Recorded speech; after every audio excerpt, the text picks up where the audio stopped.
ಅದು breakfast meeting ಅಲ್ಲ, break meeting ಅದು. ಅಲ್ಲಿ ಏನು ನಡೆಯಲ್ಲ.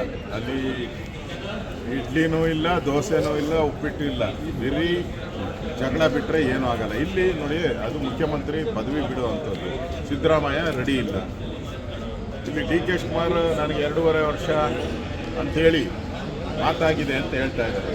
ಡೈರೆಕ್ಟಾಗಿ ಹೇಳ್ತಾ ಇದ್ದಾರೆ, 6 ಜನದ ಮಧ್ಯೆ ಆಗಿದೆ ಅಂತಾನೆ ಡೈರೆಕ್ಟಾಗಿ ಹೇಳ್ತಾ ಇದ್ದಾರೆ.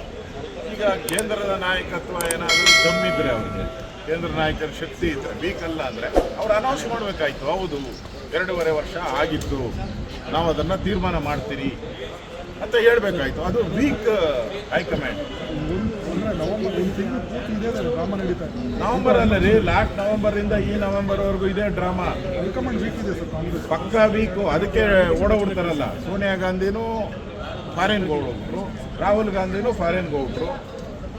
ಅವ್ರಿಗೆ ರೆಸ್ಪಾನ್ಸಿಬಿಲಿಟಿ ಇಲ್ಲ ರೀ. ಒಂದು ಫ್ಯಾಮಿಲಿಗೋಸ್ಕರ ಕಾಂಗ್ರೆಸ್ ಪಾರ್ಟಿ ಇದೆ, ಅದು ಬಿಟ್ಟರೆ ಏನೂ ಇಲ್ಲ. ಹಾಂ, ಸುರ್ಜೇವಾಲಾ ಅಂತೂ ಪತ್ತೆ ಇಲ್ಲ. ಎಲೆಕ್ಷನ್ ಟೈಮಲ್ಲಿ ಬಂದು ಆಶ್ವಾಸನೆ ಕೊಟ್ಟಿದ್ದೆ ಭದ್ರ ಸರ್ಕಾರ, ಸುಭದ್ರ ಸರ್ಕಾರ ಅಂತ. ಯಾವುದಿದೆ ಸುಭದ್ರ ಸರ್ಕಾರ? ಒಂದು ವರ್ಷದಿಂದ ನೋ ಡೆವಲಪ್ಮೆಂಟ್, ಯಾವುದೇ ಡೆವಲಪ್ಮೆಂಟ್ ಇಲ್ಲ, ಏನೂ ಆಗ್ತಾ ಇಲ್ಲ. ಆ ರೀತಿ ಒಂದು ವಾತಾವರಣ ಇವತ್ತು ಕರ್ನಾಟಕದಲ್ಲಿದೆ. ಕರ್ನಾಟಕದ ಜನ ಇವತ್ತು ಹಳ್ಳ ಬಿದ್ದಿರೋ ರಸ್ತೆಗಳು, ಲಾ ಆ್ಯಂಡ್ ಆರ್ಡರ್ ಪ್ರಾಬ್ಲಮ್ ಆಗಿರೋದು, ಜೈಲುಗಳಲ್ಲಿ ಬಾರ್ ನಡೀತಾ ಇದೆ, ಜೈಲುಗಳಲ್ಲಿ ವೈನ್ ತಯಾರು ಮಾಡ್ತಾರಂತೆ, ವೈನ್ ಫ್ಯಾಕ್ಟ್ರಿ ಔಟ್ ಇದೆ ಜೈಲುಗಳಲ್ಲಿ. ಇಷ್ಟೆಲ್ಲ ಇದ್ರೂ ಈ ಸರ್ಕಾರ ಕೇರ ಮಾಡಿದ್ರೆ ಇದೆ ಅಂತ ಹೇಳಿದ್ರೆ ಸತ್ತೋಗಿದೆ ಸರ್ಕಾರ. ಅದರಿಂದ ಇಲ್ಲಿ ಕೇಂದ್ರದ ಏನು ನಾಯಕರಿದ್ದಾರೆ ಕಾಂಗ್ರೆಸ್, ಅವರು ವೀಕ್ ಆಗಿರೋದ್ರಿಂದ ಇಲ್ಲಿ ಅಡ್ವಾಂಟೇಜ್ ತಗೊಳ್ತಾ ಇದ್ದಾರೆ. ಡಿ ಕೆ ಶಿವಕುಮಾರ್ ಮತ್ತು ಸಿದ್ದರಾಮಯ್ಯ ಅಡ್ವಾಂಟೇಜ್ ತಗೊಂಡು ಸವಾರಿ ಮಾಡ್ತಾ ಇದ್ದಾರೆ, ಕೇಂದ್ರದ ನಾಯಕರ ಮೇಲೆ ಸವಾರಿ ಮಾಡ್ತಾ ಇದ್ದಾರೆ. ಅದರಿಂದ ರಾಜ್ಯದ ಕಾನೂನು ಸುವ್ಯವಸ್ಥೆ ಹದಗೆಟ್ಟಿದೆ, ಅಭಿವೃದ್ಧಿ ಹದಗೆಟ್ಟಿದೆ. ಇದು ಬ್ರೇಕ್ಫಾಸ್ಟ್ ಮೀಟಿಂಗ್, ಇದು ಬ್ರೇಕ್ ಆಗೋ ಮೀಟಿಂಗ್ ಅಂದರೆ 100% ಬ್ರೇಕ್. ಇದು ಬ್ರೇಕ್ಫಾಸ್ಟ್ ಮೀಟಿಂಗ್ ಅಲ್ಲ, ಬ್ರೇಕ್ ಆಗೋ ಮೀಟಿಂಗ್. ಅದರಿಂದ ನಾವು ಇವತ್ತು ಸಮನ್ವಯ ಸಮಿತಿ ಸಭೆಯನ್ನು ಮಾಡ್ತಾ ಇದ್ದೀವಿ.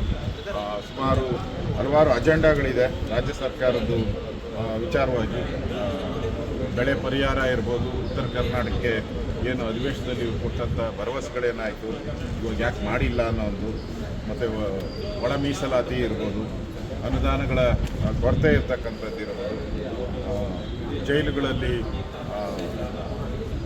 ನಡೀತಾ ಇರೋವಂಥ ಅವ್ಯವಹಾರಗಳ ಇರ್ಬೋದು, ಮತ್ತು ಬೆಂಗಳೂರಲ್ಲಿ ಬಿದ್ದಿರೋವಂಥ ಹಳ್ಳ ರಸ್ತೆಗಳಿರ್ಬೋದು, ಇವೆಲ್ಲ ವಿಚಾರಗಳನ್ನು ಇವತ್ತು JDS ಜೊತೆ ಸಮನ್ವಯ ಸಮಿತಿಯಲ್ಲಿ ನಾವು ಮಾತಾಡ್ತೀವಿ.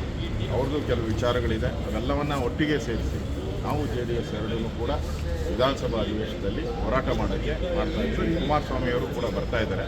ವಿಜಯೇಂದ್ರ ಅವರು ಫೋನಿನಲ್ಲಿ ಬರ್ತಾರೆ. ವಿಜಯೇಂದ್ರ ಮತ್ತು ನಮ್ಮ ಸುನೀಲ್ ಕುಮಾರ್ ಫೋನಲ್ಲಿ ಈ ಮೀಟಿಂಗ್ಗೆ ಇದು ಮಾಡ್ತಾರೆ. ಅವ್ರ ಫ್ಯಾಮಿಲಿ ಒಂದು ಮದುವೆ ಇರೋದರಿಂದ ವಿಜಯೇಂದ್ರ ಅವರು 2 ದಿನ ಶಿವಮೊಗ್ಗದಲ್ಲಿ ಇರ್ತಾರೆ. ಈಗ ತಾನೇ ನನ್ನ ಜೊತೆ ಮಾತಾಡಿದ್ರು, ಯಾವುದ್ಯಾವುದು ವಿಚಾರಗಳನ್ನು ಫಸ್ಟ್ ತೆಗೆದುಕೊಳ್ಬೇಕು ಅಂತ ಹೇಳಿದ್ದಾರೆ. ಅವರು ಕೂಡ ಕೆಲವು ಸಲಹೆ ಕೊಟ್ಟಿದ್ದಾರೆ ವಿಜಯೇಂದ್ರ ಅವರು. ಫಸ್ಟು ನಾವು ಉತ್ತರ ಕರ್ನಾಟಕದ ಬಗ್ಗೆನೇ ಫಸ್ಟೇನೆ ನಾವು ಪ್ರಾರಂಭ ಮಾಡಬೇಕು ಅಂತ ಈಗ ಫೋನ್ ಮಾಡಿ ಸಲಹೆಗಳನ್ನು ಕೊಟ್ಟಿದ್ದಾರೆ. ಡಿ ಕೆ ಶಿವಕುಮಾರ್ ಅವರು ಒದ್ದು ಕಿತ್ಕೊಳ್ತೀನಿ ಚೇರ್ಮನ್ ಅಂತ ಅವರು ಹೇಳಿದ್ರು, ಅದು ಕಿತ್ಕೋಬೇಕು ಇವತ್ತು ಅದೇ ಸ್ಥಿತಿ ನಿರ್ಮಾಣ ಆಗಿದೆ. ಅವ್ರ ಕೈಲಿ ಆ ಶಕ್ತಿ ಇಲ್ದಂಗೆ ಕಾಣಿಸ್ತಾ ಇದೆ. ಒತ್ತು ಕಿತ್ಕೊಂಡಂಗಿದ್ರೆ ಟೈಮ್ ಆಗೋಯ್ತಲ್ಲ, ಮೊನ್ನೆನೇ ಟೈಮ್ ಆಗೋಯ್ತು. 2.5 ವರ್ಷ ಮುಗೀತಲ್ಲ, ಒತ್ತು ಕಿತ್ಕೊಂಡಂಗಿದ್ರೆ 2 ವರ್ಷ ಕೇಳಬೇಕಾಯ್ತು. ಆಗ್ತಾ ಇಲ್ಲ. ಈಗ ದೇವರುಗಳ ಮೊರೆ ಹೋಗ್ತಾ ಇದೆ, ಆಗ್ದಿರ ದೇವರುಗಳ ಮೊರೆ ಹೋಗ್ತಾ ಇದ್ದಾರೆ. MLAಗಳೆಲ್ಲ ಗ್ರೂಪ್ ಆಗಿ ಬೆಂಗಳೂರು ಸುತ್ತಮುತ್ತ ಇವರು ರೆಸಾರ್ಟ್ಗಳೆಲ್ಲ ತುಂಬೋಗಿದೆ. ಗ್ರೂಪ್ ಮಾಡ್ಕೊಂಡು ಸಿದ್ದರಾಮಯ್ಯನ ಇಳಿಸೋವಂಥ ಒಂದು ಗ್ರೂಪು, ಮತ್ತು ಡಿ ಕೆ ಶಿವಕುಮಾರ್ ಅವ್ರನ್ನ CM ಮಾಡೋ ಗ್ರೂಪ್, ಇವೆರಡೂ ಕೂಡ ಬೆಂಗಳೂರು ಸುತ್ತ ಇರುವಂಥ ರೆಸಾರ್ಟ್ಗಳಲ್ಲಿ ಎಲ್ಲ ಠಿಕಾಣ ಮಾಡಿ ಮೀಟಿಂಗ್ಗಳು ಮಾಡ್ತಾ ಇದ್ದಾರೆ. ಸಿದ್ದರಾಮಯ್ಯ ಬಿಟ್ಕೊಡ್ತಾರೆ ಸರ್ ಅಷ್ಟು ಸುಲಭಕ್ಕೆ? ಸಿದ್ದರಾಮಯ್ಯನವರು ನಮ್ಮ ಇಲ್ಲಿದ್ದಾರಲ್ಲ, ಸಿದ್ದರಾಮಯ್ಯನವರು ಅವರೆಲ್ಲ ಪಾರ್ಟಿ ನೋಡಿರೋರು, ಹಳೇ ಸ್ನೇಹಿತರು JDS. ಅವರು JDS ನೋಡಿದ್ದಾರೆ, ಬೇರೆ ಪಾರ್ಟಿನೂ ನೋಡಿದ್ದಾರೆ, ಕಾಂಗ್ರೆಸ್ಸು ನೋಡಿದ್ದಾರೆ. ಅವ್ರಿಗೆ ಅನುಭವ ಜಾಸ್ತಿ, ಓವರ್ ಅನುಭವ ಇರೋದ್ರಿಂದ, ಅಗಾಧವಾದ ಅನುಭವ ಇರೋದ್ರಿಂದ ಬಿಟ್ಕೊಡೋದು ಕಷ್ಟ. ಅವ್ರಿಗೆ ಇಲ್ಲಿ ಇವಾಗ ನಡೀತಾ ಇರೋದು ಇದೆ. ಮಾತು ತಪ್ಪಿದ ಮಗ ಅಂತ ಒಬ್ಬರು ಹೊರಟಿದ್ದಾರೆ. ಇನ್ನೊಬ್ಬರು ನಾನು ಜನಕ್ಕೇನು ಮಾತು ಕೊಟ್ಟಿದ್ದೀನಿ ಆ ಪ್ರಕಾರ ಅಂತ ಟ್ವೀಟ್ ಮಾಡ್ತಾ ಇದ್ದಾರೆ. ಈ ಟ್ವೀಟ್ ವಾರ್ ನಡೀತಾ ಇದೆ. ತಿರುಗಿ ಟ್ವೀಟ್ ಮಾಡೋದು, ಟ್ವೀಟ್ ನಂದಲ್ಲ ಅಂತ ಹೇಳೋದು. ಇದು ಕಾಂಗ್ರೆಸ್ಸಿನ ಚಾಳಿ ಮತ್ತು ಸಿದ್ದರಾಮಯ್ಯ ಡಿ ಕೆ ಶಿವಕುಮಾರ್ ಅವರ ಚಾಳಿ, ಇವರಿಬ್ಬರದು ಅದೇ ಚಾಳಿಯಲ್ಲಿ ಹೋಗ್ತಾ ಇದೆ. ಜನಕ್ಕೆ ಮುಖಾಮುಖ ಬರಲ್ಲ, ಇದು ಟ್ವೀಟ್ಗಳಲ್ಲೇ ಹೊಡೆದಾಡೋ ಅಂಥದ್ದನ್ನು ನಾನು ನೋಡ್ತೀನಿ. ಟ್ವೀಟ್ ವಾರ್, ಸಿ ಎಮ್ ಮತ್ತು ಡಿ ಸಿ ಎಮ್ ಮಧ್ಯೆ ಟ್ವೀಟ್ ವಾರ್ ನಡೀತಾ ಇದೆ. ಇದು ಇವತ್ತು ಬ್ರೇಕ್ಫಾಸ್ಟ್ ಮೀಟಿಂಗಲ್ಲಿ ಬ್ರೇಕ್ ಆದಮೇಲೆ ಡೆಲ್ಲಿಗೆ ಶಿಫ್ಟ್ ಆಗ್ತದೆ. ಈಗಾಗಲೇ ರಾಜಸ್ಥಾನ, ಮಧ್ಯಪ್ರದೇಶ ಇಲ್ಲೆಲ್ಲ ಆಗಿದೆ, ಘಟನೆಗಳು ಇದೆಲ್ಲ ಆಗಿದೆ. ಏನಾಗಿದೆ ಅಂತ ಕಾಂಗ್ರೆಸ್ ಅವ್ರಿಗೆ ಗೊತ್ತಿದೆ. ಅದರಿಂದ ನನಗನ್ಸುತ್ತೆ ಈ ಸರ್ಕಾರ ಜನ ವಿರೋಧಿಯಾಗಿ ಕಳೆದ 1 ವರ್ಷದಿಂದ ಏನು ಮಾಡ್ತಾನೆ ಇಲ್ಲ. ಅದರಿಂದ ಜನ ಹೇಳ್ತಾ ಇದ್ದಾರೆ ತೊಲಗೋಗ್ಲಿ ಇವರು ಅಂತ. ಜನರ ಆಸೆ ಇದೆ, ತೊಲಗೋಗ್ಲಿ ಸರ್ಕಾರ. ಲೇಟೆಸ್ಟ್ ಹಾಗೂ ಇಂಟ್ರೆಸ್ಟಿಂಗ್ ಸುದ್ದಿಗಳಿಗಾಗಿ ಬಾಸ್ ಟಿವಿ ಕನ್ನಡ ಚಾನೆಲ್ನ ಸಬ್ಸ್ಕ್ರೈಬ್ ಮಾಡಿ. ಹಾಗೆಯೇ ಬೆಲ್ ಐಕಾನ್ ಪ್ರೆಸ್ ಮಾಡಿ. ಇದರ ಜೊತೆಗೆ ಫೇಸ್ಬುಕ್, ಇನ್ಸ್ಟಾಗ್ರಾಮ್, ಎಕ್ಸ್ನಲ್ಲೂ ಮಿಸ್ ಮಾಡದೆ ಫಾಲೋ ಮಾಡಿ.